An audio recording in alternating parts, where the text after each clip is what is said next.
आज हम करेंगे सीलिंग टू द स्टार्स के समरी और question answers. The poem written by Artie Knapp is based upon a child's imagination.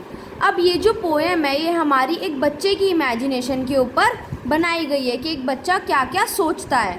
The child wishes to travel beyond the sky and explore the outer space.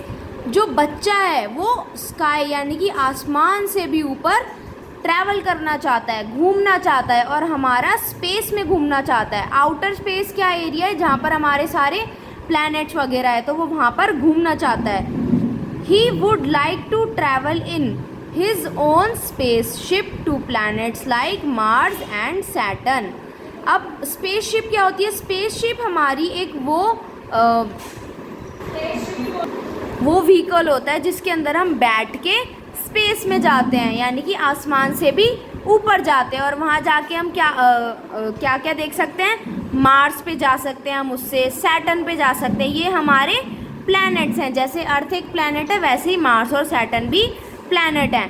And experience the thrills of the outer space, और बाहर जो outer space की जो दुनिया है उसका मज़ा उठाना।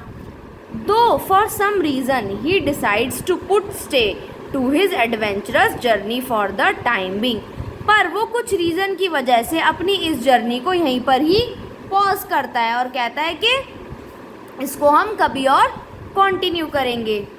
नेक्स्ट है अब हमारे क्वेश्चन आंसर्स। सबसे पहला क्वेश्चन है, in which vehicle does the child want to travel the outer space. अब जो बच्चा था वो किस व्हीकल पे बैठकर बाहर स्पेस में जाना चाहता था? The child wants to travel to the outer space in his own spaceship. जो बच्चा था वो स्पेसशिप में बैठकर बाहर स्पेस में जाना चाहता था। Why does the child decide to stay back at the end. अब जो बच्चा है वो लास्ट में क्यों मतलब ऐसे कहता है कि हम अभी नहीं जा रहे, अभी बाद में जाएंगे, यानी कि उस वक्त के लिए वो पॉज कर देता है अपना जाने को। The child decide to stay back at the end because it was lunch time, क्योंकि वो लंच टाइम हो गया था तो इसलिए उसने कहा कि मैं अभी रुक जाता हूँ। नेक्स्ट है हमारा, that's where I will be. Where does the speaker want to be. अब जो स्पीकर है यानी कि जो बोल रहा है वो कहाँ जाना चाहता है? The speaker wants to be up in the sky in the outer space where the stars shine brightly. वो ऊपर आसमान में जाना चाहता है, स्पेस में जाना चाहता है जहाँ पर जो तारे हैं बहुत चमकते हैं। What does he want to do there? वो वहाँ पर क्या करना चाहता है? He wants to enjoy the thrills of the outer space and see all that is there. वो वहाँ पर जाकर आउटर स्पेस में जाके मज़े करना चाहता है और वहाँ पर जो भी चीज़ें यानी कि जैसे कि प्लैनेट्स हैं या मून दिख रहा है तो उन सब का मज़ा उठाना चाहता है, उन्हें देखना चाहता है। Find a pair of rhyming words from the poem. अब हमें पोएम में से राइमिंग वर्ड्स ले लें, यानी कि जो मिलते जुलते शब्द होते हैं, जैसे कि B and C are the pair of rhyming words in the poem, यानी कि पोएम के अंदर बी और सी हमारे राइमिंग वर्ड्स हैं। नेक्स्ट आता है, fill in the blanks with the suitable words from the poem. अब पोएम में से वर्ड्स लेके हमें fill in the blanks complete करना है। The child was quick to respond to the teacher's question, यानी कि जो बच्चा था उसने तेज़ी से अपने टीचर के क्वेश्चन का जवाब दिया। The children are enjoying themselves at the party. बच्चे पार्टी में बहुत इन्जॉय कर रहे हैं। The uncle's flight will take off in half an hour. Uncle की जो फ्लाइट है यानी कि जिस प्लेन से वो जा रहे हैं वो आधे घंटे में उड़ान भर लेगी। Clara is carrying her umbrella as it is a bright and sunny day outside. Clara ने अपने साथ अम्ब्रेला रखी हुई है क्योंकि बाहर बहुत ही सनी डे है, यानी कि धूप निकली हुई है। नेक्स्ट है हमारे question answers.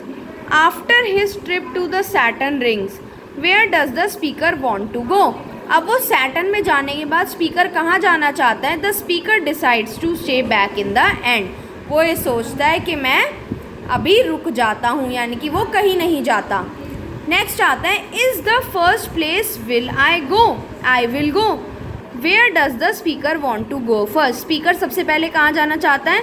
The speaker first wants to go to Mars. वो मार्स पे जाना चाहता है सबसे पहले। Where will he go after that, और उसके बाद वो कहाँ पे जाना चाहता है? He then wants to go to Saturn to see its ring, फिर वो सैटर्न प्लैनेट पे जाना चाहता है उसकी रिंग्स देखने के लिए। एक प्लैनेट होता है सैटर्न जिसके अराउंड ऐसे रिंग्स होती है, तो वो उसको देखने के लिए जाना चाहता है। Why does the speaker decide to stay back in the end? अब स्पीकर जो है वो लास्ट में घर पे रुकने के लिए ही क्यों कहता है? The speaker decides to stay back in the end because he wants to have his lunch at noon. क्यों वो इसलिए रुकना चाहता था? क्योंकि वो उस टाइम लंच का टाइम हो गया था, तो वहाँ वो घर पे लंच करना चाहता था दिन में।